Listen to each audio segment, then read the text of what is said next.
Es hat unglaublich gute Bewertungen, trotzt mit Bildgewalt und bindet uns an die Geschichte wie kein anderes Spiel in den letzten Jahren. Die Rede ist natürlich von God of War Ragnarök. So ein gutes Spiel hatte ich in den letzten Jahren nicht mehr gesehen. So emotional wie in diesem Spiel wurde ich in den letzten Jahren nicht mehr abgeholt. Doch was macht dieses Spiel so viel besser als alle anderen Open-World-Games, die es momentan auf dem freien Markt gibt? Ich habe mir die Möglichkeit genommen, das Ganze intensiv zu testen, also lasst uns jetzt mal reinschauen und die meiner Meinung nach 5 Dinge anschauen, die dieses Spiel so fantastisch machen. Vorab eine Info für euch, es wird keine Spoiler zur Story geben. 1 bis 2 Gameplay-Überraschungen werde ich schon hier nennen, also seid ihr hiermit gewarnt. God of War Ragnarök bezieht seine Stärke aus vielen Dingen, vor allem aber aus der Reise und die Weiterentwicklung der Charaktere. Wir erleben, wie der mürrische Kriegsgott Kratos das erste Mal in seinem Leben mit einem pubertierenden Jungen zurechtfinden muss und dabei zu Beginn, ich sag mal, ein wenig überfordert ist. Auf der anderen Seite sehen wir den jungen Atreus, der seine Grenzen austestet. Zum Beispiel zum allerersten Mal Schimpfwörter verwendet oder Dinge tut, die wir selbst in seinem Alter getan haben, und wir realisieren dann auch, dass er die Dinge eben nicht so angehen kann, wie wir es mit Kratos gewöhnt sind. Das Tolle ist einfach, wir wissen, wie Kratos und Atreus sich fühlen, weil wir das alles in irgendeiner Form schon mal erlebt haben. Die beiden lernen im Laufe des Spiels aus ihren Fehlern, wachsen daran und wir sind ein Teil davon. Und das macht doch eben ein gutes Game aus, wenn man sich komplett in den Charakter hineinversetzen kann. Alles fühlt, was der Charakter fühlt. Die Niederlagen erlebt, aber auch eben die Erfolge feiert. Dieses Spiel, da bin ich mir sicher, hätte auch in einem anderen Setting spielen können und es wäre sicherlich genauso gut geworden. Andere Gaming-Brands fokussieren sich sehr stark darauf, die Stärken aus dem Namen einer Marke zu ziehen, das Universum als Grundlage für ein gutes Spiel zu nutzen oder eben eine krasse Open World mit viel Gameplay als Argument zu nutzen, um ein neues Spiel zu verkaufen. Doch God of War setzt auf seine Charaktere und wie sie miteinander interagieren. Du bist meiner Meinung? Dann lass doch jetzt mal einen Daumen nach oben da für dieses Video. Ich würde mich da freuen, danke. Die beiden sind also gemeinsam und auch mal alleine unterwegs in der Welt der nordischen Mythologie. Ähnlich wie in anderen Spielen von Sony bietet diese Geschichte die perfekte Grundlage für eine perfekte Einbindung von Gameplay in die Geschichte. Wie auch schon im Vorgänger ist Atreus ein wichtiger Bestandteil unseres Teams. Seine Pfeile brechen Bereiche auf, die wir durchqueren müssen. Er klettert durch Öffnungen auf Klippen, um uns alternative Wege zu öffnen. Und auch im Kampf ist er uns eine große Hilfe. Das alles gab es natürlich auch schon im Vorgänger God of War aus dem Jahr 2018. Doch Atreus ist älter geworden, erwachsener geworden. Das spürt man. Nicht nur der Fakt, dass er Hindernisse mittlerweile alleine überquert, sondern auch die Tatsache, dass er intensiver ins Kampfgeschehen eingreift und uns dabei eine noch größere Hilfe ist, sind ein gutes Zeichen dafür. Und jetzt, meine Freunde, gibt es einen kleinen Gameplay-Spoiler. Wenn ihr den nicht sehen wollt, springt zum nächsten Timestep. Den findet ihr unten im Video. Es gibt einen Teil, wo wir zum allerersten Mal Atreus alleine spielen. Das ist vorher noch nicht so gewesen. Und eine Situation hat mich sehr überrascht.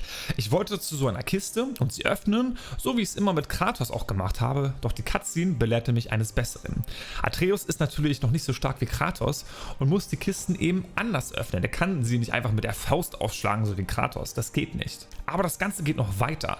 Er kann zum Beispiel in einer Sequenz in Midgard einen Stein nicht hochheben und wir merken dabei, okay, Atreus ist zwar reifer geworden, aber noch nicht so ausgebildet, wie es Kratos eben ist. Wir erleben am eigenen Leib durch dieses Gameplay-Element, dass Atreus für einige Dinge eben noch nicht bereit ist. Das hat dann übrigens auch den Effekt, dass wir diesen Bereich später nochmal besuchen wollen und somit einen noch höheren Wiederspielwert in dieser Zone der Karte haben. Durch das Wegnehmen einer Gameplay-Mechanik, die wir über Stunden genutzt haben, lernen wir auf einmal eine ganz neue Perspektive von God of War kennen und das ist mega gut. Und diese Mentalität schlägt auch in die Open World über. Ja, das gibt es und gab es auch schon in vergangenen Spielen von Sony und auch in God of War 2018, aber es nimmt auch hier noch einmal andere Dimensionen an. In God of War 2018 hatten wir mehrere Welten, die wir betreten konnten.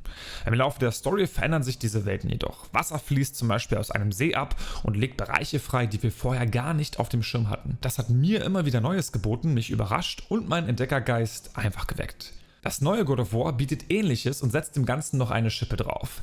Wir durchqueren Bereiche aus denselben Welten wie in God of War 2018. Vermeintlich kennen wir also alles schon, doch Ragnarök schafft es durch den Fimbul Winter erst einmal alles neu aussehen zu lassen. Also alles ist mit Schnee bedeckt, man erkennt die Strukturen der Wege nicht so richtig und ich hatte einige Momente, wo ich auf einmal gemerkt habe, Moment, das kenne ich doch hier. Moment, da war ich doch. Hier sind doch die Valkyren gewesen. Das heißt also, obwohl es rein technisch gesehen dieselbe Open World ist wie in God of War 2018, entdeckte ich doch immer wieder Dinge, die neu waren. Immer wieder habe ich was Neues gesehen und das ist mega gut für eine Open World. Das hat mich einfach immer wieder überrascht. Was mit euch eigentlich? Hattet ihr schon diese Erfahrungen machen können? Wenn ja, lasst es mich gerne mal wissen und vor allen Dingen dann gerne, wo ihr die gemacht habt.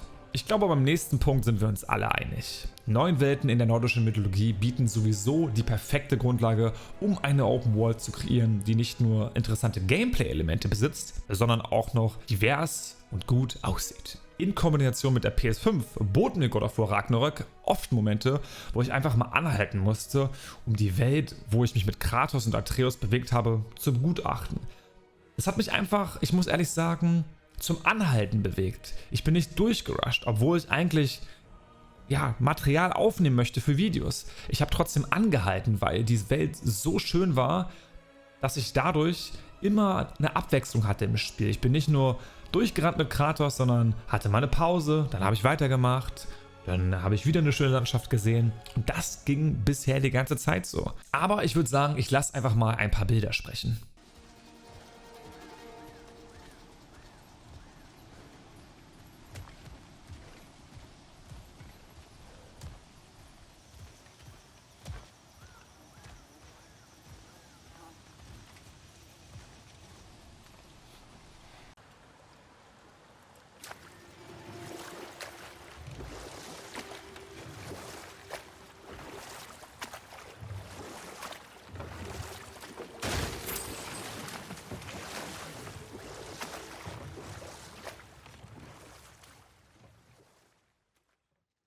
Diese Welten nutzen wir, um dem Alltag zu entkommen, uns abzulenken und das funktioniert sehr gut.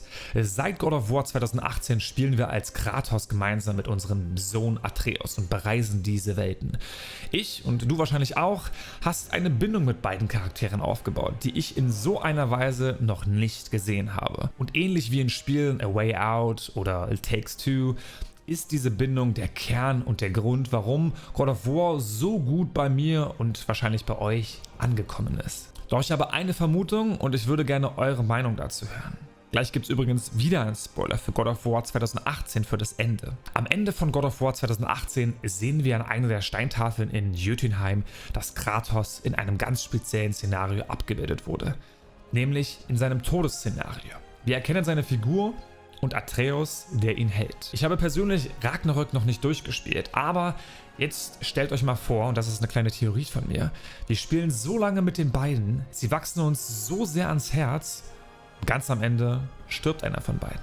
Ich bin mir sicher, wenn das passieren sollte, werde ich und vielleicht auch ihr anfangen zu weinen. Das wäre so ein starker Punkt für diese Geschichte, dass ich wirklich glaube, dass das passieren wird. Dieses Spiel landet auf jeden Fall in meiner Top 3 der besten Spiele aller Zeiten. Und ihr habt jetzt wahrscheinlich richtig Bock, das Spiel zu spielen. Wenn ihr noch keine Ahnung habt, welche Edition ihr euch kaufen solltet, dann begrüße ich euch gerne nochmals in diesem Video zu den Editionen von God of War Ragnarök und welche die beste für euch ist. Danke fürs Zuhören und viel Spaß mit God of War Ragnarök.